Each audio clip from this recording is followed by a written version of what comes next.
Cá estamos nós em mais um podcast Fala Comandante, de número 93. Poderia ser até o 93, porque hoje essa grande liderança é do Corpo de Bombeiros Militar.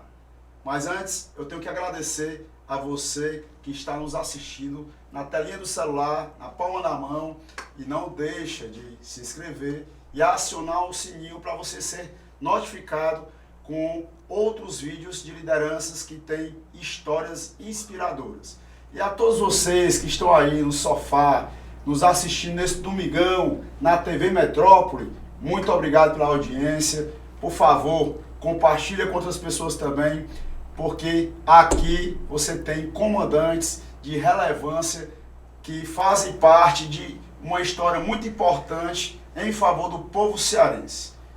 Agradecer também, a gente não pode esquecer, da patrocinadora Master, que é a ASPRA, a Associação das Praças Militares do Estado de Ceará, na qual eu tenho muito orgulho de presidir e sei o quanto ela é importante na vida de dezenas, aliás, de milhares de militares estaduais e seus familiares nas questões sociais, mas também na representatividade. Eu sou o Wendson Borges, mais conhecido como o Sargento Borges. E na produção nós temos Mariana Kelly, na edição Anne Cavalcante. Eu sou Edilson Teles, mais conhecido no mundo militar como Major Teles. E o nosso convidado de hoje, ele é muito especial, muito. É um homem do fogo, bombeiro militar, ingressou na Polícia Militar em 1987, ingressou no curso de sargento em 1993, em 2016 ingressou no curso de habilitação de oficiais e hoje se encontra capitão do Corpo de Bombeiros Militar do Estado do Ceará, o capitão Aguiar Silva. Eu percebi, comando, que o senhor decorou bem direitinho. Não foi na pesca, viu? Sabe pelo menos 10% do currículo do capitão. É porque ele é meu amigo de fé, meu irmão camarada. Então é diferenciado. Meu comandante, capitão Aguiar, gostaria que o senhor se apresentasse como gostaria de ser apresentado. Então, esse é o início da nossa conversa e posteriormente a gente vai pedir um comando para o senhor, mas inicialmente, por favor, se apresente aos nossos internautas e telespectadores.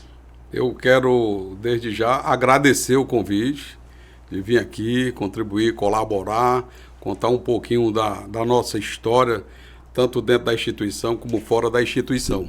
Tá? Então, a gente está aqui para isso. Na instituição, eu sou o Aguiar Silva e aqui fora eu sou conhecido como professor Aguiar. Nós temos uma escola, a gente ministra treinamento em outras escolas também e ficamos conhecidos como professor Aguiar. E estou aqui à disposição dos senhores para a gente poder contribuir com essa noite, com essa matéria que vocês têm aí, para poder ofertar, né, o telespectador que está só na expectativa de ver mais um encontro. Não é 193, mas é o 93. Quem sabe lá, quando completar 193, a gente esteja aqui novamente. Muito bom. E na apresentação dele faltou um detalhe. Ele era vice-presidente da Associação Classe Única, dos policiais e bombeiros militares do Estado de Ceará. Hoje a gente tem que ter um spoiler aí com relação à Classe Única, para quem sabe nós termos um outro programa para falar exclusivamente sobre a Classe Única. Sim, e está aqui o homem certo. Mas a gente tem que começar de onde? Do começo. Então, de onde é o capitão Aguiar, qual é a cidade, qual é a sua origem, onde é o nascedouro do capitão Aguiar, né? Qual é o bairro, se for de Fortaleza, se for do interior, qual é a cidade, se for de outro estado, né? Quem são seus pais, como é que foi sua infância, sua adolescência, antes de ingressar na corporação do Corpo de Bombeiros Militar. Eu sou aqui do município de Fortaleza, né? Nasci ali naquela região do São Gerardo, Parquelândia, fui batizado ali na igreja de São Gerardo, nasci naquela maternidade próxima de São Gerardo, que era Juvenal de Carvalho, se não me engano. O meu pai era sapateiro, Deus já o chamou, né? Ele teve que partir, nos deixou aqui para poder construir uma nova moradia, para quando chegar a nossa vez a gente ter para onde ir. É assim que eu entendo, né? E, então hoje a minha mãe continua em casa se cuidando, eu tenho 5 irmãos homens e uma irmã. Desses 5 nós somos 3 bombeiros, um tenente, um capitão. Ainda tem um capitão na ativa, que hoje é o subcomandante do quartel de Itapipoca. Ainda tem a perspectiva de chegar a galgar mais algumas promoções na ativa. E a minha irmã, hoje, ela é acadêmica do curso de RH, mas ela está ali sempre ajudando a mamãe, está sempre trabalhando, mora junto com a mamãe, né? Ela e os filhos dela, e toma de conta. Eu moro mais próximo, e sempre que todo mundo precisa, eu estou por ali também. Mas sou oriundo daqui de Fortaleza, né? Vindo de uma família simples, humilde. Papai era sapateiro, como eu falei. Aprendi muito com ele. Não sou eu como nossos irmãos. Meu pai nunca saiu de casa para ir a uma delegacia para buscar o filho envolvido com alguma coisa. Moramos em comunidade carente, estudamos em escolas públicas e chegamos a esse objetivo que a gente tem hoje, né? Quando o papai dizia assim, olha, vocês se curem porque hoje vocês podem brincar, se divertir, mas lá na frente vocês vão ter dificuldade. Então vocês vão ter que estudar muito, né? E daí a gente realmente se atentou para isso. Então conseguimos estudar e também tive muito trabalho dentro da minha comunidade, depois que a gente foi morar na região ali da Barra do Ceará, né? Minha mãe mora no Jardim Guanabara, eu morei no Jardim Guanabara, hoje eu moro no Conjunto Nova Assunção, ali no Santuário Nossa Senhora da Assunção, que inclusive dia 15 agora houve a caminhada com Maria. Eu não pude participar por causa da minha lesão cervical, mas já participei de muitas outras.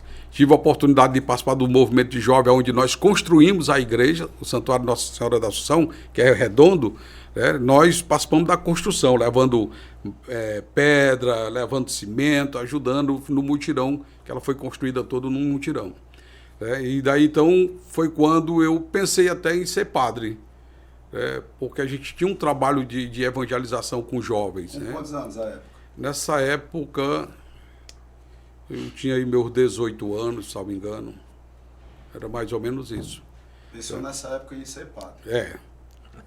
E daí em diante, eu pedi a Deus que Ele me desse uma forma de continuar servindo a Ele, mas que eu pudesse também constituir uma família, porque eu achava muito legal, né? Eu via meu pai sempre, o carinho que ele teve com todos os filhos, para onde ele ia passear, queria levar todo mundo, e eu vi que era bom a gente também constituir a família.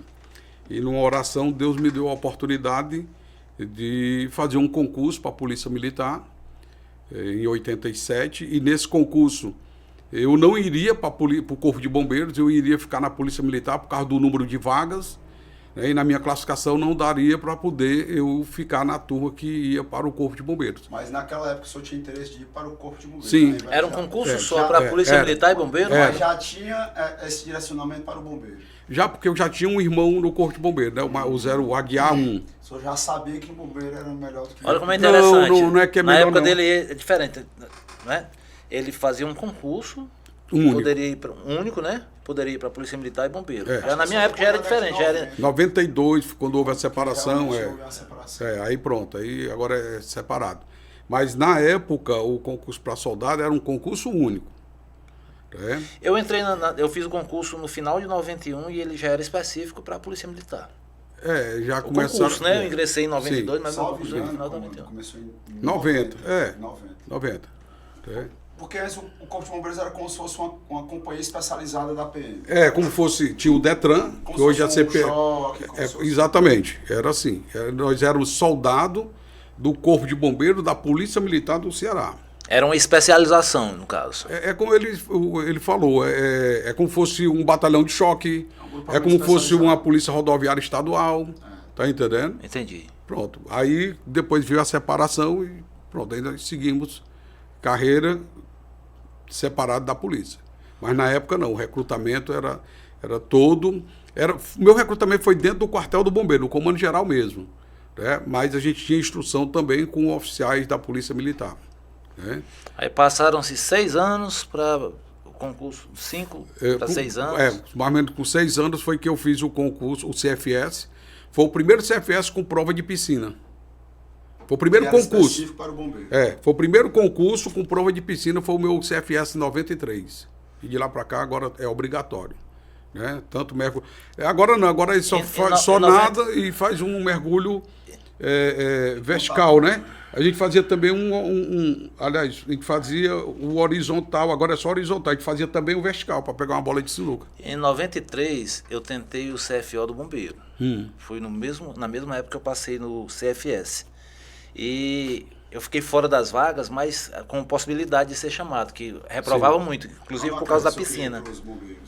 Queria. Não acredito. Só que só eram 10 vagas. O engraçado, eu não conheço um filho de Deus que saiu do Corpo de Bombeiros para a Polícia Militar. Mas o contrário é quase. Mas tem. Na separação, teve colegas nossos. Não, nessa época que o pessoal era iludido, mas nos últimos tempos, né? Vamos colocar nos últimos 10, 15 anos, eu acho. Mas eu conheço, eu realmente conheço. Em 93 o concurso eram 10 vagas. Aí por isso a dificuldade foi bem maior, né? A concorrência também. Eu grande. conheço hoje bombeiros que eram praças da Polícia Militar e fizeram concurso. Ou seja, 2, 3 anos que estava como soldado da polícia, fizeram concurso para soldado do bombeiro.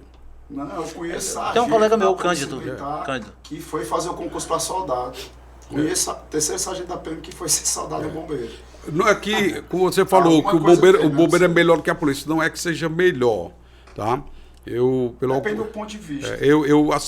Aonde eu chego, que alguém quer falar mal da polícia, eu não permito. Só para deixar claro, né, Sim. Capitão? Porque senão eu vou ser mal interpretado. Sim. Quando eu falo que é melhor, é porque a escala, existe uma tranquilidade, o risco. Então hoje, a gente for avaliar a Polícia Militar, ela, além do risco direto em razão da violência latente no estado de Ceará, você necessariamente tem que estar na rua direto. Então tem um sobrepeso. Tem é ostensivo, né? É ostensivo.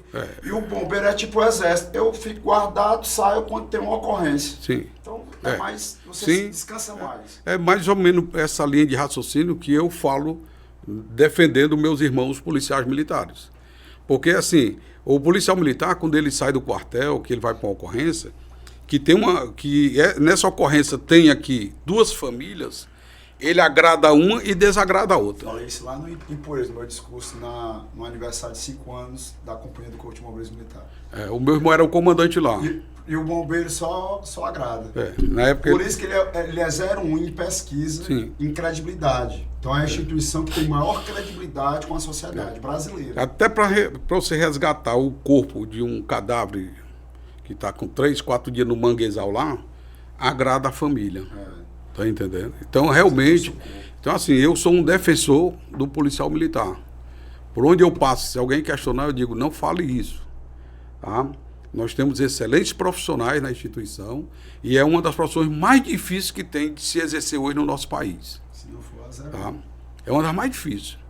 Tá? Porque, como eu falei, a gente acabou de citar aqui, o bombeiro ele agrada de qualquer forma. A polícia ele vai agradar um e vai desagradar o outro. Então, e a ocorrência direta, 24 horas no ar. O bombeiro, ele trabalha muito a questão da prevenção. Em 2003, nós criamos o CTDH, que é o Centro de Treinamento e Desenvolvimento Humano do Corpo de Bombeiros. De lá surgiu vários projetos, o da melhor idade, que é aquela educação física de baixo impacto para as pessoas idosas, onde o capitão Roberto foi uma das pessoas que iniciou esse projeto com o pai dele, lá em frente ao quartel, ali na Leste-Oeste, o batalhão de busca e salvamento. Pois abre um parênteses, mande um abraço para essas garotas lindas da melhor idade, porque onde eu chego, eu faço questão de cheirar, abraçar, brincar, porque é uma animação, é uma energia que não tem tamanho, é impressionante. E eu soube, o Major tinha me falado que eu sou também um dos idealizadores, é uma das pessoas que trabalharam com elas. Quem criou o projeto em si, quem teve a ideia, foi o capitão Roberto, né? Mas aí, na época, como precisava de outros profissionais, e eu fazia parte do CTDH, então nós começamos a também trabalhar. Eu fui um dos fundadores do Conjunto Polar, o núcleo do Conjunto Polar. Né? A primeira turma lá. Inclusive, eu fui até homenageado uma vez lá por eles também, quando completou 10 anos. Né? Hoje já tem um tempinho bem avançado. Aí, daí nós criamos o JBV, onde o JBV, na verdade, ele já existia há alguns anos atrás, quando eu era terceiro sargento. O que significa JBG? Na época era Jovem Bombeiro Voluntário. Ainda é. Não, hoje é Jovem Bombeiro de Valor. Ah, verdade. Mudou um pouquinho aí. Manteve o a voluntariedade. Mas gerou mais valor, né? Então, só que quando nós iniciamos esse projeto em 2003, antes de 2003, eu era terceiro sargento, nós iniciamos com o pessoal da FEBENSE, que na época era a FEBENSE, que eram os jovens infratores e que o governo do estado queria aproveitar, tentar mostrar para eles que eles poderiam sair do mundo do crime e ir para um outro mundo melhor. Outro projeto É. no início. Então, assim, foi meio pesado com a gente, porque tinha ameaça, às vezes, de morte, né? Tinha infraturas aí que era uma ficha perigosa mesmo. Mas, assim mesmo, a gente conseguiu trabalhar. Eu até já tive a oportunidade, no outro dia, estar num canto, a pessoa chegou para me abordar, e aí ele disse: o senhor é que era o soldado Aguiar Silva? Eu digo: pois eu queria lhe abraçar. Mas por que você vai me abraçar? Porque eu fui seu aluno num projeto lá do bombeiro, né? Eu tinha me envolvido aí com as coisas que não prestavam no meu bairro, e hoje eu sou um empresário. Caramba. Né? Então, assim, ele aprendeu muito. Eu vi meninos que entrou no Exército, na Marinha, na Aeronáutica, né? Ou seja, eles entenderam o objetivo do nosso projeto e eles conseguiram Muito realmente... gratificante você receber um reconhecimento, Sim. principalmente por parte da pessoa, né? Financeiramente, ninguém precisa desse tipo de agradecimento. Mas quando alguém vê, identifica e reconhece, meu amigo... É um combustível, né? Ó, eu sou um dos bombeiros que fez os primeiros partos dentro de uma ambulância em via pública. Né? Eu sou um dos fundadores do... Hoje é BSU, hoje é Batalhão de Socorro de Urgência. Antes era GSU. Eu faço parte da primeira turma. Né? E quando nós fundamos o projeto, que é um projeto modelo norte-americano, a gente já foi para a rua. E um curso muito intensivo, inclusive nós tivemos aula de emergência obstétrica lá na escola, maternidade escola Assis Chateaubriand, né? E tinha as casas de parto em alguns bairros de Fortaleza. E aí um certo dia eu fui para uma ocorrência numa casa de parto no Bom Jardim. E aí nós pegamos a parturiente, trabalho de parto, colocamos na ambulância. Quando chegou ali no posto Carioca, né, que é Osório de Paiva, se não me engano, ali, né? Com o perimetral, né? Perimetral, isso. A bolsa rompeu, eu digo: encosta a ambulância. Aí nesse dia estava o Branco, que hoje é capitão da reserva do Exército, que era soldado da minha turma, e o finado Rabelo, que era sargento e era o condutor da ambulância. Aí nós encostamos ali mesmo, nós fizemos o parto desse rapaz. Aí tudo bem, passou.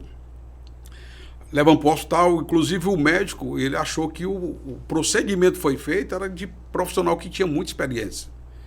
E aí ele relatou, ele foi no quartel, no comando geral, fez os elogios, e aí mandaram abrir um processo, de 92 para 93, para poder para eu ser promovido a cabo, né, quando chegou essa história toda lá. Só que aí não deu tempo, porque veio o concurso em 93, eu passei e fui fazer o CFS. Não teve o privilégio, como é que você diz? Privilégio de ser cabo. Também não foi cabo. Não, né? Teve a oportunidade, mas não deu tempo, né? Mas é aquele negócio, quando Deus manda, o cavalo vem selado, você monta e vai-se embora. Com certeza. Né? E aí depois eu tive a oportunidade de encontrar esse rapaz que nasceu nas nossas mãos. Ele até ligou para mim, ele é vigilante. A gente tentou se encontrar, mas não deu certo.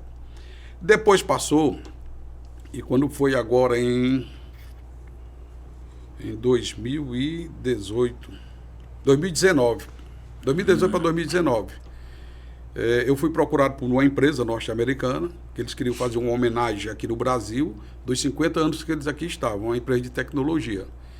E aí eles, não sei como, descobriram que eu tinha feito os primeiros partos de ambulância em via pública. E aí eles me pediram para tentar encontrar alguém. E eu acabei encontrando uma menina, mora pertinho da casa da minha mãe, trabalhava numa agência lotérica pertinho da minha casa, e o parto dela foi também durante a noite.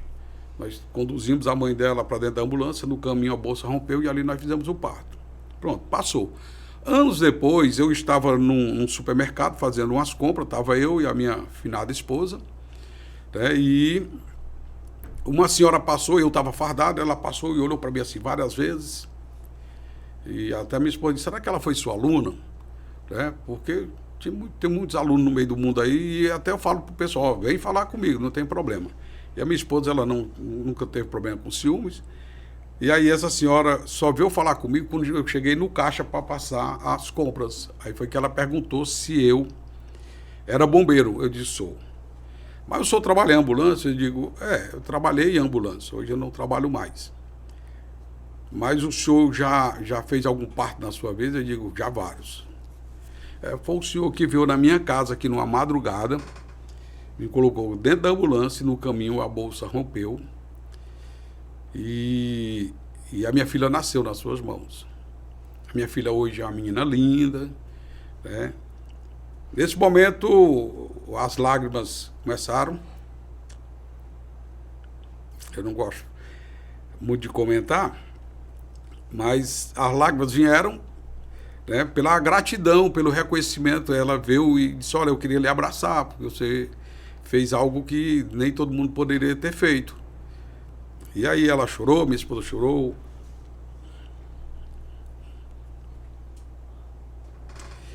O dono do Supermercado. chorou. Emocionante.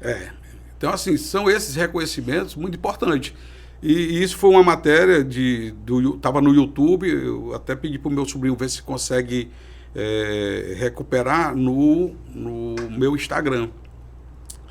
Porque já saiu do YouTube. Depois de 5 anos eles tiram, né? Mas tem lá, eles conseguiram encontrar a menina. Fizeram nós dois se encontrar lá no Parque das Crianças, ali no centro. E ela me deu um carrinho de bombeiro, eu dei uma rosa para ela. E ali a gente conversou muito, bastante. Ela disse, a minha mãe falava muito do meu nascimento, né? E ela disse que tinha sido feito por um bombeiro. Assim, é muito bom. Só que a mãe dela tinha falecido já, né? Então é muito bom lhe encontrar, saber que foi você que me ajudou a me trazer para o mundo, né? E aí ela começou a dizer... Graças ao senhor, né, e à equipe, ela estava viva. Sim.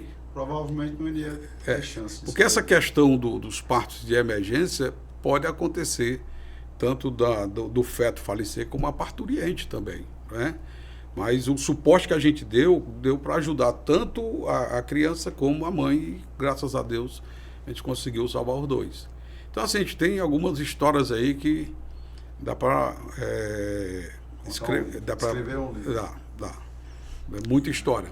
Mas, assim, a instituição hoje, eu só tenho muita gratidão ao Corpo de Bombeiros, tudo que eu tenho, minha família, né? Eu tenho um filho que é arquiteto, é artista plástico, vive viajando o mundo aí. Graças a Deus ele está muito bem. Eu tenho uma filha que é cantora, que é atriz, está fazendo faculdade de teatro. Tem umas vocações minhas do passado, né? Quando eu era jovem, eu gostava de música, eu tocava flauta, ainda sopro ainda de ouvido, né? Eu aprendi a música. Gosto de movimento cultural. Sempre fui envolvido com o movimento de jovem, né? Com a comunidade. Eu já vou lhe convidar para 2 eventos que nós iremos promover, aliás, são 3. Caucaia, Maracanã e Fortaleza, porque a Aspra, e é a primeira vez que eu falo aqui no podcast, nós conseguimos um recurso do Ministério da Justiça e estamos executando a formação de 40 agentes culturais em 5 municípios do Ceará. Maracanã, Caucaia, Fortaleza, Sobral e Juazeiro. E nessa formação inclui a captação de recursos públicos para que esses jovens ou pessoas mais idosas, seja qual for a idade da pessoa, ela possa ter o conhecimento técnico de captar recursos públicos no âmbito municipal, estadual, federal, com grandes empresas. Ou seja, vai além do conhecimento cultural. É para que se mantenha a cultura no Brasil. E nós temos muito orgulho porque, juntamente com o Ministério da Justiça e um instituto, a gente está desenvolvendo esse trabalho. E agora, no dia 30 de agosto, vai ser o primeiro evento. E vamos dar sequência durante 4 meses para concluir esse projeto. E quem sabe o senhor possa também estar conosco. Se tiver nosso alcance que a gente puder contribuir, a gente está aqui para servir. E o senhor, assim, na conversa a gente percebe que a sua voz também é aveludada. Tem algo também que o senhor possa passar para a gente, porque é um comunicador. Eu sou radialista profissional. Olha aí! Já tive a oportunidade de participar por várias emissoras. A gente tinha um programa Samba Brasil na Tropical FM. Meu estilo é samba, porque eu gosto de samba, né?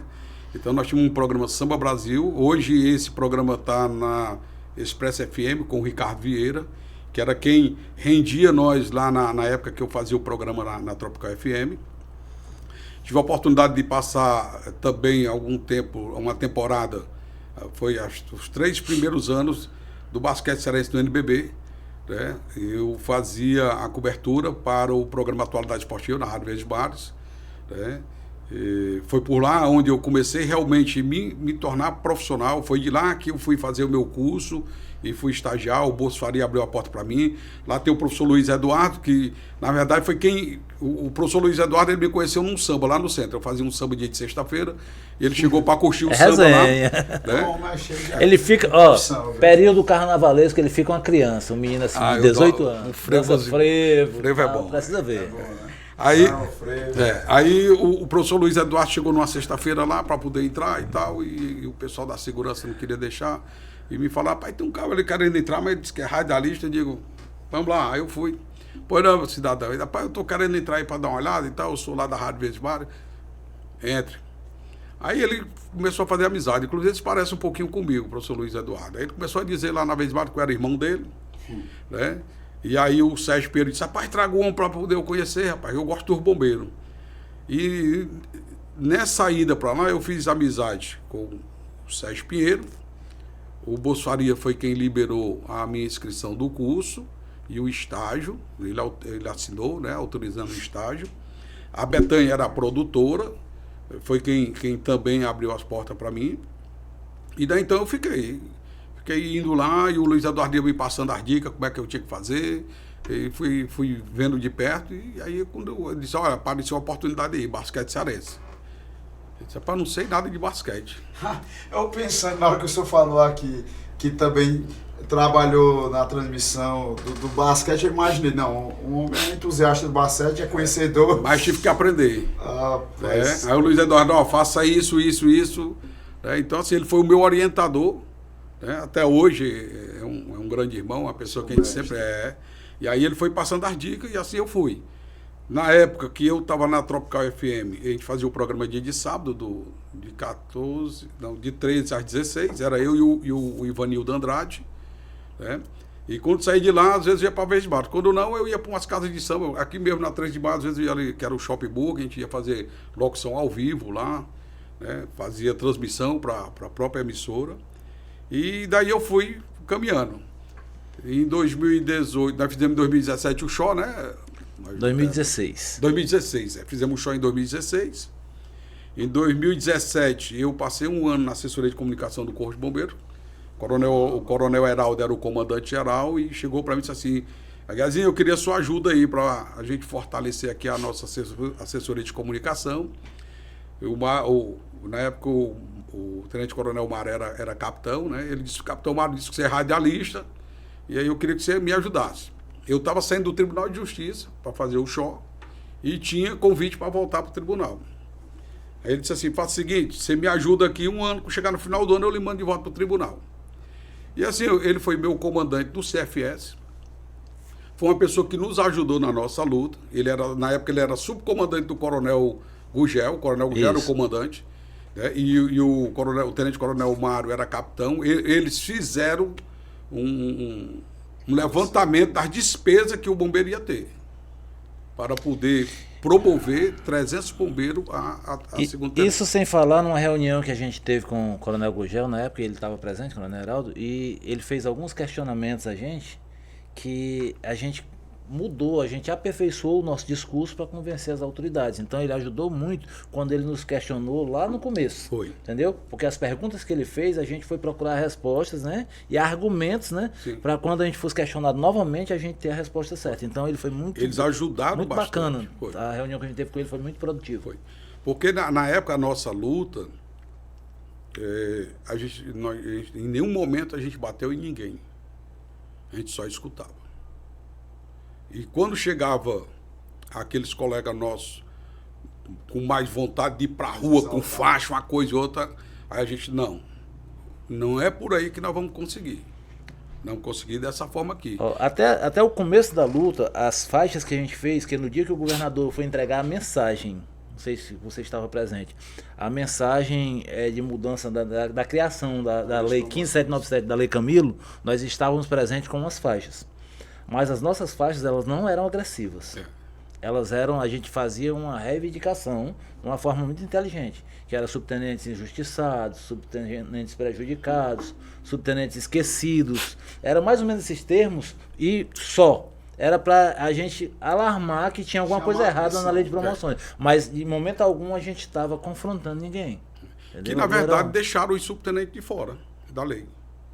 A única coisa que a lei iria beneficiar os subtenentes era requerida. E no começo nem tinha, porque a gente foi atrás. Então, basicamente, trazendo aqui um pouquinho da história, eu sempre retrato que em 2015, quando o governador anunciou a lei de promoções, inclusive, salvo engano, no dia 1º de janeiro ele falou a respeito, mas ele começou a falar do ser humano, policial e bombeiro militar, talvez pela primeira vez na história da campanha eleitoral a nível de governo, no segundo turno de 2014. E essa lei das promoções foi discutida com o governo, representantes classistas. Sim. E nessa discussão, os próprios representantes também acabaram aceitando que os subtenentes teriam esse limite de, no máximo, ir para casa como segundo tenente requerido. Foi por aí. E aí, para quem fez um CFS? Ao todo eram 900. 900. Diretamente 900. Indiretamente, até hoje, os outros estão sendo beneficiados com as vagas que ficaram. Com as vagas que ficaram. Ou seja, se duvidar de lá para cá, tem 3 mil para mais. Eu já tive a oportunidade de falar nesse podcast que quando o então governador Camilo foi eleito, devido à questão política mesmo do adversário e tudo, a Polícia Militar não tinha nenhuma expectativa de benefício por parte dele, não. A gente aguardava, nos bastidores, a gente aguardava um comportamento hostil com a Polícia Militar, com o bombeiro militar naquela época. No segundo turno, relembrando, ele já tinha sinalizado positivamente, porque ele lembrou do militar estadual, mas segundo turno, na candidatura a governo em 2014. No primeiro turno, não. Mas naquele momento ali... E a tropa apoiou o seu opositor. Né? Então, devido ao apoio maciço e toda a tensão que teve do segundo turno, sim, a gente não tinha muito o que esperar. Aí veio a vitória dele, né? E ele começou a falar na lei de promoções. Chamou as associações, né, para construir uma lei de promoções. E naquele momento, todo mundo estava na expectativa de algum benefício. E eu recordo quando nós fomos chamados lá no Colégio Tiradentes, né, foi convidado os policiais militares a comparecer para saber como ia se dar a lei de promoções, e a gente começou a questionar as lideranças então da Polícia Militar, por que os subtenentes não tinham sido citados. Falaram de todo o esboço da lei de promoções, mas não falaram dos subtenentes. Eu fui um que questionei naquela época, né? E o que disseram para nós é que, infelizmente, não tinha nada para os subtenentes. E eu me revoltei, é natural, porque eu já me sentia prejudicado de ter passado 16 anos como sargento, né? E de repente eu seria prejudicado novamente. A minha carreira estaria encerrando onde eu estava ali, sem expectativa de mais nada. Entendeu? Então, naquele momento. Todo mundo estava pulando etapas. Todo mundo estava pulando etapas. Sai de soldado para terceiro sargento. E alguns soldados saíram a primeiro sargento. Para segundo sargento. Sai para primeiro sargento. Primeiro sargento. Lá na minha unidade teve vários. Entendeu? E nós fizemos um concurso que, pelo menos no meu CFS, o que chegava para a gente aqui, então vocês já têm garantia de ir para casa como capitão. Então, assim. Os bombeiros, porque os bombeiros, à época, antes da lei de promoções, tinha a questão de vagas e havia uma quantidade de vagas superior na proporcionalidade do efetivo do bombeiro. Sim. Muitos falam que a lei de promoções para a Polícia Militar foi espetacular, mas para o bombeiro, para alguns, foram prejudicados. Sim. Eu queria só uma parte, se eu me permitir, porque isso aqui é para ir diretamente ao governador do estado, senhor excelentíssimo Elman de Freitas. Eu vou repetir aqui um bastidor, capitão e major, se os senhores me permitirem. Com o presidente da Assembleia Legislativa do Estado de Ceará, deputado estadual Romeu Aldigueri. Eu perguntei ao presidente da Assembleia qual era o legado do atual governador com relação à nossa categoria. E ele mencionou alguns pincéis de coisas pequenas e eu rechacei disso com muita educação, que não era considerado algo tão palpável, tão relevante para nós, tropa. E eu citei que o governador anterior, gostando ou não gostando do partido dele ou da pessoa dele, há 10 anos atrás ele deixou um legado. O legado do nível que muitos até hoje, como o senhor acabou de citar, intitula a lei como Lei Camilo. E nós estamos numa oportunidade ímpar na nossa história, 10 anos depois desta lei que mudou a vida de milhares de famílias da Polícia Militar e do Corpo de Bombeiros Militar, em que o atual governador, ele pode, quem sabe, ter a lei é humano, que é nada mais, nada menos que você pegar a lei de promoções e equiparar com justiça com as promoções. Como assim, boys? Melhor explicando. Basicamente, hoje, o policial e bombeiro militar, ele é promovido, mas não tem repercussão financeira condizente com a responsabilidade que ele adquire ao longo das suas promoções. Principalmente os praças. E eu sempre cito esse exemplo, é para massificar mesmo na cabeça das pessoas. O soldado, quando é promovido a cabo, depois de quase 10 anos de serviço prestado, arriscando suas vidas, tanto do Corpo de Bombeiros Militar quanto da Polícia Militar, ele recebe um aumento salarial de 0,5%, que não dá para comprar um botijão de gás. E posteriormente ainda piora, na sua outra promoção a terceiro sargento, depois de 7 anos, ele chega na metade da sua carreira, com 15, 16 anos, 17 anos de serviço prestado, e ele tem que comprar uma túnica, que é uma farda bonita, com cap, cara, de R$ 1.500, e quando vai perceber, no contra-cheque, depois da família comemorar, vem a frustração que não dá para pagar a conta de energia, capitão e major. Não então, dá para comprar o sapato da túnica. Governador Elmano de Freitas, presidente da Assembleia, deputado Romualdo Guerri, espero que seja a Casa Legislativa, seja o governo do Estado, possa criar um grupo de estudos, porque o estudo já foi feito por nós, já foi contratado e temos um parecer técnico, com impacto financeiro, com todos os detalhes necessários para que essa nossa proposta possa ser viabilizada. Mas se a nossa proposta não é satisfatória, que se crie uma comissão na Assembleia, que se crie uma comissão na Polícia Militar, do Corpo de Bombeiros Militar, para fazer um estudo do impacto financeiro, para que se tenha realmente uma proporcionalidade justa com a ascensão profissional desses heróis fardados, porque, infelizmente, há 10 anos, de fato de direito, nós não temos a devida valorização na carreira. Só para deixar esse recado, quem sabe, chega lá para o governador essa mensagem, com muita educação, né, com muita diplomacia, é o que nós estamos buscando, para que, de fato, a gente realmente possa ter esse reconhecimento. Só uma deixa. A criação da Associação Classe Única, ela se deu por conta da insatisfação da gente, da revolta na época, de não se sentir representado politicamente. As pessoas que estavam lá à frente não compraram a nossa briga, não entenderam a nossa angústia, né, a nossa dor naquele momento. E aquela revolta da gente, a gente fez a princípio uma manifestação na Assembleia com faixas, né? Saí da época no Diário do Nordeste com uma faixa na mão, na hora que o governador entrou. Mas dali a gente começou a juntar uma comissão, né? A gente foi mapeando grupos que pulverizavam ali dentro da Assembleia, cada um tinha sua liderança. A Guiar era um que estava com um grupo lá dentro, atrás das demandas da turma dele. A gente foi puxando as cabeças ali, as pessoas que tinham um perfil parecido com o nosso, né?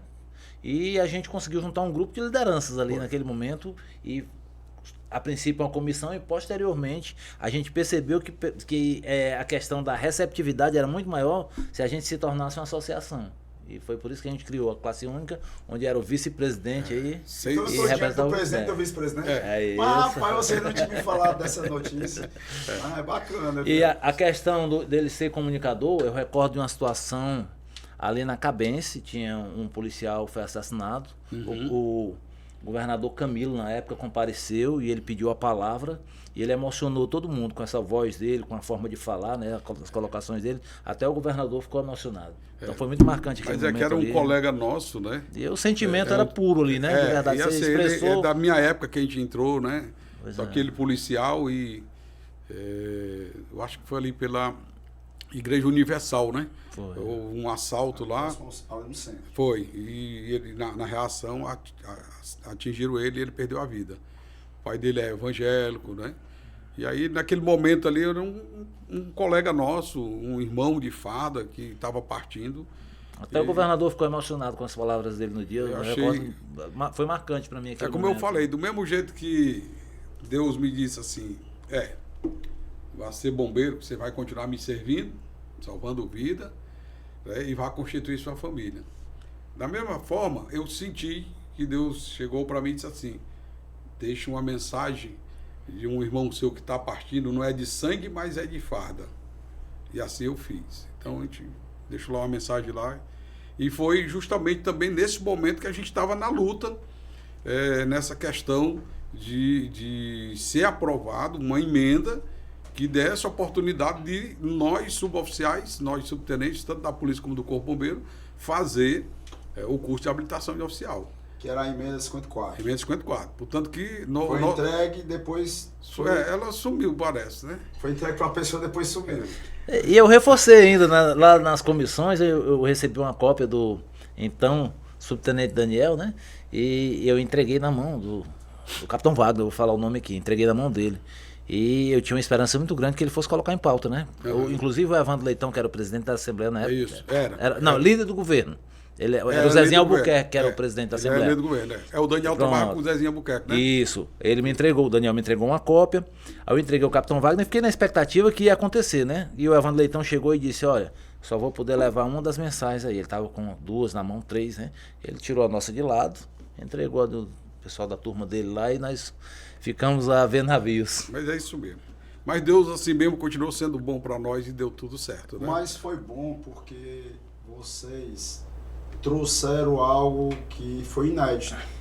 Foi uma estratégia diferente que necessariamente primeiro teve que unir as lideranças. Sim. Em consequência uniu todos os subtenentes que tinham o mesmo propósito. Sim. Se articularam, né? O major falou algumas estratégias relacionadas à família nos interiores, nos aeroportos, para poder chamar a atenção do governador naquela época, e criou um dispositivo em que hoje todos nós praças podemos de fato dizer que a carreira vai até tenente-coronel. Obviamente ainda tem muito que melhorar, inclusive é uma proposta nossa, tanto diminuição dos interstícios, quanto criar uma seleção interna para sargento, para você antecipar a carreira, e aí de fato, você sendo cabo e soldado, faz o concurso interno para sargento, é promovido com 10 anos, por exemplo, 8 anos, 5 anos a sargento, você chega com 15, 16 anos subtenente, aí você tem realmente tempo hábil para percorrer a carreira de oficial e chegar a tenente-coronel, porque hoje é impossível. No modelo atual é impossível entrar soldado e terminar a carreira como tenente-coronel, porque não dá tempo. Até por causa do número de vagas também, né? Ainda tem isso ainda. Conversando com o Coronel Sampaio, porque com todo respeito a quem apresentou a proposta, mas como é que eu vou ter o mesmo número de vagas de tenente-coronel para o Corpo de Bombeiros, que tem pouco mais de 1.500 bombeiros da ativa, e 3 vagas para tenente-coronel da Polícia Militar com 23 mil homens. É muito desproporcional, é descabido. Então, minimamente era para ter uma quantidade bem maior de vagas. Mas foi assim que aconteceu na época da nossa emenda, ela ajudou justamente nessa questão do número de vagas para capitão, e aí surgiu a vaga para major, que porque não tinha. Foi o seguinte, para poder atender a nossa demanda, foi necessário se criar vagas dentro do quadro administrativo de oficiais, tanto da polícia como do bombeiro. Esse aumento de vagas para comportar os novos tenentes, por questão de proporção, lá no topo teve que aumentar a quantidade de majores, tanto na polícia militar como no bombeiro. Lá foi de 7 para... Não, de 3 para 8, não foi isso? E o nosso foi de 7 para 20 na Polícia Militar. Então aumentou o número de vagas de majores por questão de proporção. Entendeu? Quando aumentou aqui na base, teve que aumentar no topo. Ou seja, a nossa luta ainda ajudou quem estava acima da gente. Pois é. Hoje, quem é tenente-coronel do quadro administrativo hoje, foi beneficiado na época com a criação dos postos de major, porque senão eles poderiam estar marcando passo hoje e aguardando para sair major ainda. Eu vou além, vai ser a primeira vez que eu falo, mas nós temos que reverberar com mais constância essa luta de vocês, porque todos nós, praças, na atualidade, temos que ser gratos à luta da classe única, porque criou um despertar e a condição real do praça chegar ao oficialato. Sim. O XOR é prova viva disso. O que tem que acontecer é melhorar a lei, ter uma proporcionalidade melhor, ter uma constância maior com relação aos XORs, mas tudo partiu graças à coragem, à articulação, à inteligência que vocês tiveram na época da classe única. Então, às vezes as pessoas não sabem disso e acham que caiu do céu. Isso. É muito importante que nós possamos estar contando essa história. Classe única, ela realmente ela foi um Divisor salto. de águas, Foi, e o resultado foi muito bom. Nós fizemos o maior show, ou seja, o maior curso de habilitação de oficial administrativo do Brasil, foi o nosso. Entre policiais e bombeiros foram, em média, 550. Não, 500 e pouco foram vocês, né? Porque nós bombeiros era 330, salvo engano. Ou seja, mais ou menos 800 era o que estava em sala de aula. Histórico, né? Foi. Mas é isso mesmo. E pra gente foi bom, porque quer queira ou quer não, a gente conseguiu, né? Eu tinha tudo para poder continuar. Eu podia ter tirado meus 6 anos de soldado, né? Porque eu tinha feito um outro concurso. Mas aí veio o problema de saúde do meu pai, a cardiopatia, que ele faleceu. A minha esposa também, ela tinha lúpus, adquiriu um câncer de mama. E aí eu cuidava do papai e cuidava dela. Tinha que acompanhar os dois. E aí o papai faleceu, com 7 meses, faleceu minha esposa. Aí foi um fardo muito grande para poder carregar, muito pesado. E aí eu tomei a decisão de estar na hora. Vou meter aqui a minha reserva mesmo e tá bom. Né? Mas Deus continua sendo bom. Eu tive a oportunidade de passar 4 anos na Prefeitura Municipal de Fortaleza. O Coronel Holanda foi comandante do Corpo de Bombeiros. E na época que, em 2017, eu estava na assessoria de comunicação, eu sempre tinha algumas matérias sobre a parte de engenharia contra incêndio. E aí, no lugar de eu fazer, porque eu também tenho conhecimento, mas eu chegava para ele lá, que ele era o diretor do setor, e disse: Coronel, tem essa matéria aqui, o senhor quer? Ele disse: quero. E aí eu fiquei levando ele para um canto para outro, e ele viu que a gente tinha acesso à comunicação aqui no estado de Ceará. E aí, quando ele foi para a reserva, ele ligou para mim e disse assim: eu recebi um convite do prefeito e vou ser o secretário de segurança do município. E aí eu não vou lhe deixar em casa, você não vai ficar só em casa, porque senão você vai adoecer. Você é meu irmão e você vai vir trabalhar comigo. Que bacana. Olha que maravilha. E aí eu passei 2 anos com ele, coordenando a assessoria de comunicação lá. E com 2 anos que lá estava, o prefeito pediu que ele conseguisse uma pessoa que pudesse ajudar lá no gabinete, nessa questão também de mobilização. E eu já tinha passado por uma experiência em 1996. O Coronel Holanda era o ajudante de ordem do ex-vice-governador Morando Biguitó, né? E eu tive a oportunidade de ir para lá para poder fazer os eventos do vice-governador na época. Como é que surgiu? Naquela época foi criado o SINDES. Eu fiz parte da comissão que criou o SINDES, né? O estatuto, aí criamos os Conselhos Comunitários de Defesa Social. Caramba, né? Eu fiz parte de todo aquele processo. E a gente sempre estava indo para os bairros para poder entregar as cabines com as motos, né? Que era o projeto do SINDES, né? E aí um certo dia a gente chegou num determinado bairro para fazer lá, eu estava fardado, eu era 3º sargento, e o rapaz que ia fazer, o radialista que ia fazer o cerimonial atrasou e nada de chegar, e todo mundo desesperado, e o Boroni chega, aí não, fica aí dentro, segurado dentro do carro. E aí eu cheguei pro Coronel Duarte Frota, que era o comandante de bombeiro na época, estava lá, e disse: o que é que está acontecendo, chefe? Mas porque não tem ninguém, o rapaz que ia fazer aí não veio e tal, depois se der o microfone eu faço. E baixinho, se fizer tu fica preso, se fizer errado tu fica preso. Me deu o microfone que eu faço, chefe. Ele me deu o microfone, eu subi, e naquela época tinha uns meninos da polícia que tocavam órgão e violão, eles faziam festa e tal, e eram eles que estavam fazendo, né, os eventos. Eu disse: ei, bota aí só no sapatinho, sambinha. Aí começaram, só no sapatinho, eu comecei a sambar. Aí o senhor não era vocalista? Não, eu não era vocalista, não.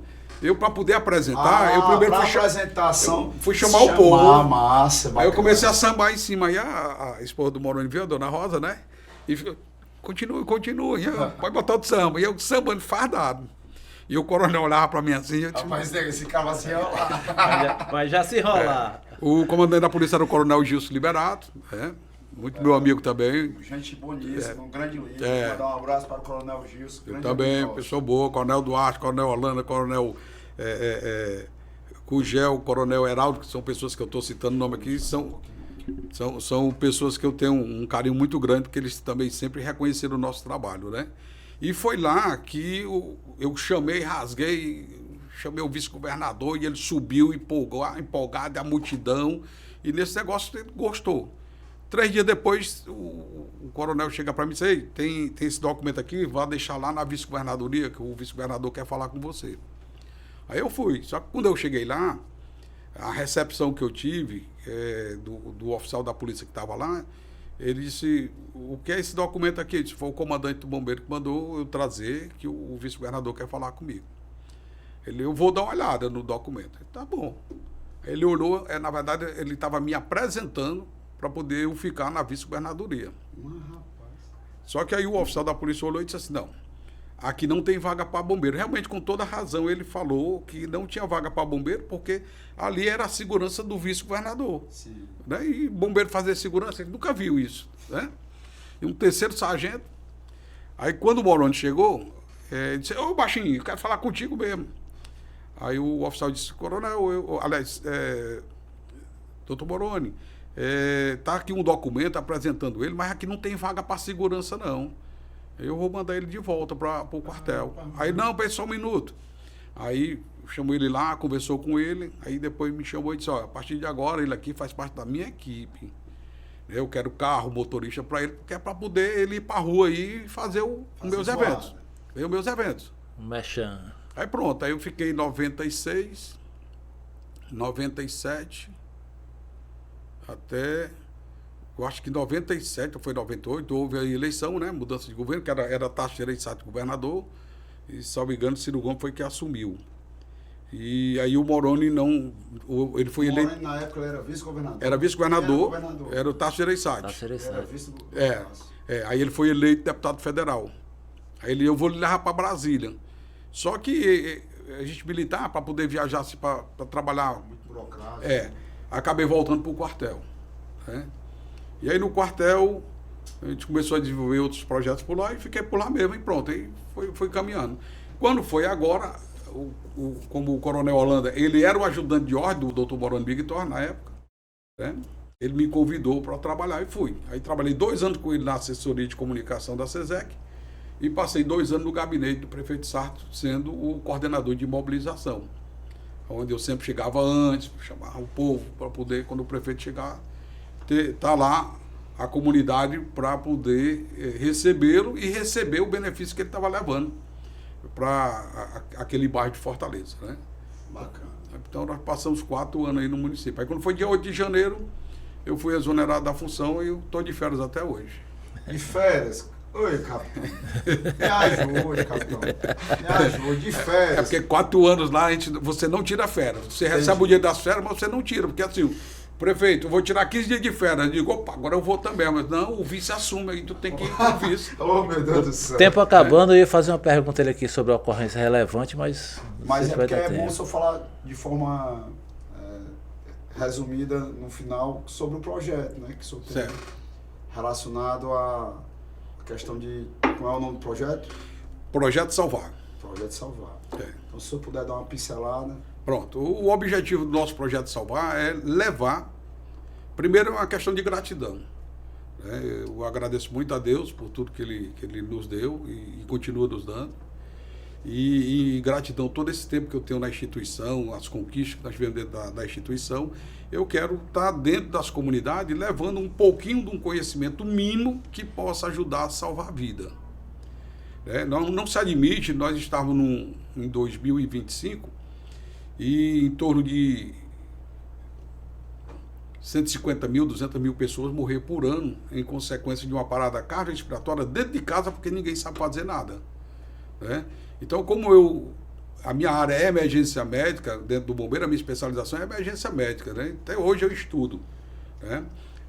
Até hoje eu continuo, hoje eu sou formado em pedagogia, sou pós-graduado em segurança de trabalho, porque eu também sou técnico de trabalho, e estou fazendo uma pós-graduação na área de emergência médica pré-hospitalar, que é a minha área específica, né? E aí, o que é que a gente vê? Se você colocar, ou qualquer das pessoas que estão nos assistindo agora, se colocar no celular aí, no Google, cardiômetro, ela vai ver a quantidade de pessoas que estão perdendo a vida nesse momento, até agora, em consequência de parada cardiorrespiratória. Essa quantidade aí, 70%, é o número, é a média desse valor, é a média das pessoas que perderam a vida dentro de casa, porque não tinha ninguém que soubesse fazer uma compressão torácica, que é a massagem cardíaca. 255.218 pessoas. Mas você já vê que o reloginho vai passar de novo. Tá passando aqui, ó. Ou seja, segundos. Isso é no Brasil. Tá? 255.218. Do dia 1º já de tá mudando aqui para quase 219. Do dia 1º de janeiro até agora. Ou seja, a gente está bem pertinho de 300 mil pessoas. E nós ainda estamos no mês de agosto. Então deve chegar em torno de 400 mil pessoas aí no final do ano. 70% está perdendo a vida dentro de casa porque ninguém sabe fazer nada. Se alguém soubesse fazer pelo menos uma compressão torácica até a ambulância chegar para dar um suporte ventilatório. Até engasgo, né, cara? Aí tem a questão dos engasgos hoje, é só o que está acontecendo. Aconteceu um caso conosco lá no interior de Crateús. Nós estávamos numa pescaria, fomos para a fazenda de um amigo nosso, e ele foi comer um queijo e de repente se entalou com o queijo. E quem salvou, vou dizer até o nome dos personagens, era o sargento Rosendo, e quem salvou a vida dele foi o hoje subtenente Lênio, que fez a compressão abdominal. Isso. Porque até o nome, que é manobra de Heimlich, né? Esse nome ele está saindo do... Está ficando mais para compressão abdominal, que é justamente fazer com que uma coluna de ar suba pelo esôfago e assim jogue o corpo estranho para fora. 255.219, já foi mais um. Tá? Então é segundos. Então esse é o objetivo do Projeto Salvar. E ir para as praças públicas, ou escola. Vamos marcar, como nós tínhamos conversado anteriormente aqui nos bastidores. Te leva um boneco. Levar para a Aspra esse seu conhecimento, tanto para colaboradores, associados, dependentes, e fazer vídeos também para o público em geral. Inclusive, assim, eu não vou ser injusto, porque eu não vou poder citar o nome de todos, mas a gente tem um grupo de ex-militares do Tribunal de Justiça, do Poder Judiciário, e todo sábado, ou pelo menos 2 vezes por mês, tem uns colegas nossos do grupo lá que fica postando aqui no nosso grupo, que está lá na Aspra. Está indo lá pro clube, né? E faz um churrascozinho, joga uma bolinha. Você já prometeu ser associado, né? Depois vamos só mandar a ficha de adesão. Com certeza. Vou dar o endereço das comemorações. Estamos aqui para contribuir, o que tiver a nosso alcance, né? Fazer parcerias. Nós temos hoje uma escola que é o GREME, que é o Grupo Resgate em Emergência, onde a gente forma brigadas de incêndio. Hoje, todo o condomínio, anteriormente tinha uma legislação que dizia que só os funcionários do condomínio tinham que ter um curso de brigada de incêndio. Hoje, os condôminos também, uma parte deles também tem que ter um curso de brigada de incêndio, para aprender a prevenir, para aprender a combater, se necessário for, para aprender a evacuar o prédio, ou seja, retirar as pessoas de dentro do prédio de uma forma ordenada e organizada. E eu tenho um campo de treinamento onde lá a gente ensina. Caramba. Se é bom, a gente, lá eu chamo de boate kiss, a minha casa de fumaça. Caramba. Que é para ensinar como se comportar. É próximo ali o comando do raio, né? Inclusive, de terça-feira eles batem a bolinha em frente ao meu campo lá, né? O meu prédio. E eu já falei para eles, falei um dia desse com o Queiroz, Tenente Queiroz, né? Que eu vou marcar um dia, eu quero conversar, vou ir para conversar com o comandante, para ofertar um treinamento para vocês, porque eu lembro, há uns 2 anos passados, um policial militar, eu acho que ele passou uns 15 dias hospitalizado. Ali no Antônio Bezerra, ele ia passando, houve uma ocorrência de incêndio, e ele entrou e conseguiu salvar a vida das pessoas. Só que o tempo que ele ficou entrando e saindo, sem técnica, sem conhecimento, ele conseguiu aspirar uma quantidade de fumaça. Hoje já existe um estudo científico que diz que na fumaça tem fogo. Olha, e aí você aspirando, esse fogo entra, causa queimadura de vias aéreas inferiores, que pode causar asfixia, parada cardiorrespiratória.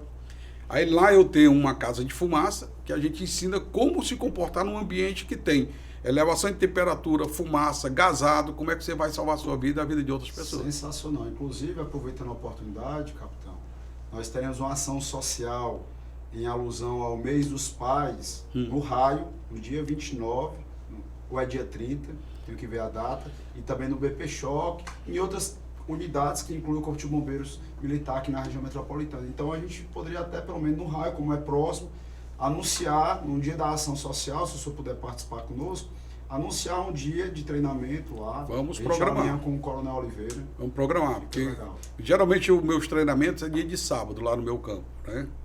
Mas a gente pode programar. A gente programa pelo menos um anúncio. Sim. E aí o negócio que quando a conversa tá boa, o tempo é muito pouco, rapaz. Porque muito conhecimento, muita história para contar.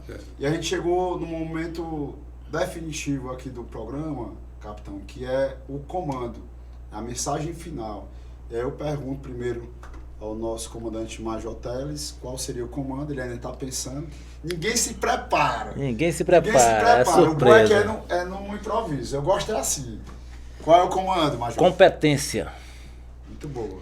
muitos conhecimentos, essa facilidade que ele tem de transmitir o que pensa, né?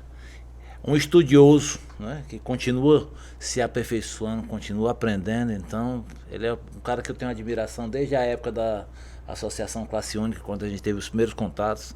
Eu sou fã desse cara. Meu comando é eclético em servir e proteger. Aí é quase a mesma coisa, mas é diferente, porque ele é eclético, é muito, ele vai para cantar o pagode, para ser radialista, para ser bombeiro, para poder ter essa formação também na área de salvar.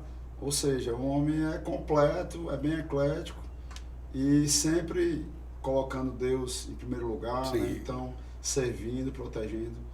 E eu não conheci o senhor, mas de antemão, diante que eu já sou seu admirador. Muito obrigado.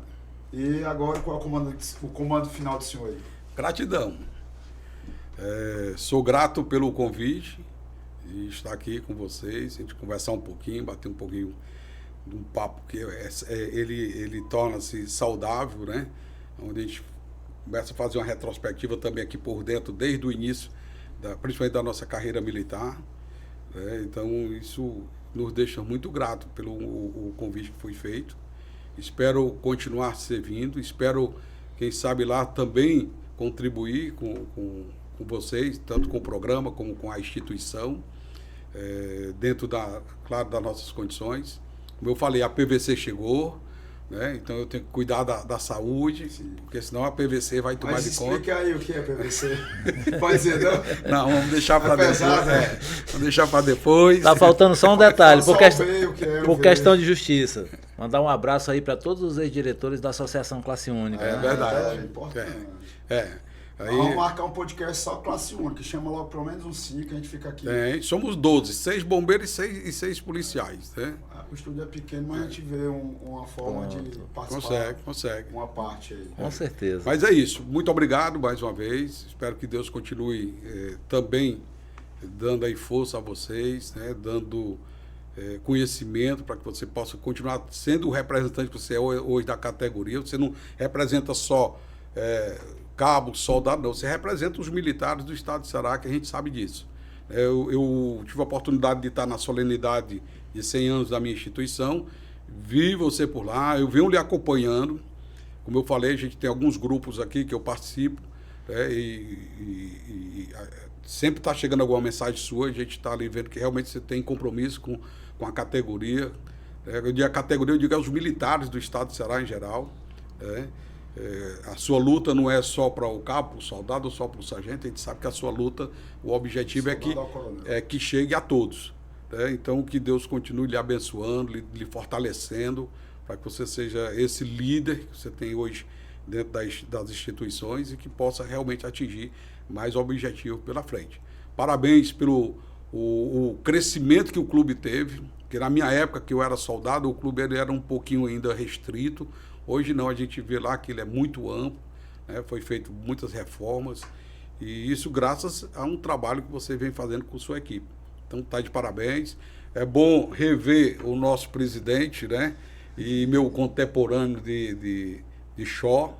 Isso. E de outras lutas, né? Lutas políticas que nós participamos, ajudamos o nosso amigo Adriano Bento. Bruno Gonçalves, o próprio governador Camilo. Também.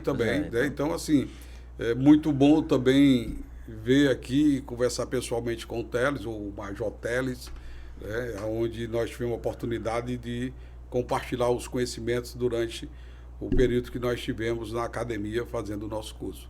Então, eu só tenho que realmente agradecê-los pelo convite, deixar aqui o nosso nome à disposição de você que está aí do outro lado também nos assistindo, né? A gente tem aí um projeto para poder servir a população e o que tiver ao nosso alcance. Nós temos o do Grêmio, né? Que é @GrêmioOficial, @GrêmioOficial, que é do Grupo Resgate e Emergência. Tem o @Professor Ricardo Aguiar Oficial. Esse é o Instagram, né? O Instagram, é. No Facebook nós temos lá Ricardo Aguiar e tem Aguiar. No YouTube, em breve vai estar lá @Prof. Aguiar, se não me engano. A gente está fazendo um trabalho para colocar no YouTube também, dentro desse projeto Salvar. E o WhatsApp, que é onde eu me comunico mais, é o 859-8920-8016. Então, as pessoas que tiverem interesse em um pouquinho de conhecimento a mais, podem se comunicar conosco, que é ao nosso alcance e está aqui para servir. Eu estou preparando um material para a gente trabalhar com os síndicos. Porque o síndico é quem é responsável pela edificação, né? Então, eu tenho uma mentoria, mas antes disso eu vou ofertar gratuitamente para eles um intensivão, para quem tiver interesse, né? Ele vai ser totalmente gratuito. E aí, depois daí, quem tiver interesse de continuar com a mentoria, aí a gente vai fazer, né? Para os síndicos, e também tem curso de brigadismo. Sim, aí a gente tem o curso de brigada de incêndio, que é ofertado hoje para as empresas, né? A gente faz assessoria técnica de brigada de incêndio, onde a gente trabalha para certificar os prédios junto ao Corpo de Bombeiros do Estado do Ceará. A gente ministra os cursos também de primeiro socorro. Tem hoje o curso de formação de bombeiro profissional civil, que é um mercado novo, é uma profissão nova, que ajuda, contribui também. Já existe mercado, inclusive já tem uma lei municipal hoje que diz que aonde houver evento com 1.000 pessoas tem que ter um bombeiro civil. Então, a cada 1.000 pessoas tem que ter a contratação de um bombeiro civil. Interessante. Então, a lei foi sancionada pelo prefeito Sarto ano passado e hoje ela está vigente aqui no nosso estado. Aliás, na nossa capital, né? Na verdade. Comandante, muito grato pela sua participação. Realmente trouxe histórias e muito conhecimento para todos nós, né? Deixou um legado e ainda tem muito ainda a construir para todos nós no futuro. Até a próxima, quem sabe, no podcast 193 e também no podcast que nós vamos falar sobre a classe única. Tranquilo. Major, algum recado final? Só agradecer o nosso amigo professor Aguiar, capitão Ricardo Aguiar, né? O Aguiar Silva, conhecido no Corpo de Bombeiros, por esse bate-papo gostoso. Foi um prazer revê-lo e estou muito feliz por esse momento. A gente está aqui, esse bate-papo com o Sargento Borges, com a vossa pessoa, e só tenho a agradecer a satisfação desse momento aqui. Obrigado a todos os dois comandantes aqui do estúdio e muito obrigado a você que está aí com o celular na palma da mão nos assistindo. Não se esquece, eu sei que às vezes você assiste, mas esquece de compartilhar e principalmente se inscrever e acionar o sininho. Mas também, vocês todos da TV Metrópole, posteriormente pode ir lá para assistir mais uma vez no nosso canal do YouTube. E a todos vocês, minha continência e meu respeito. Fala, comandante.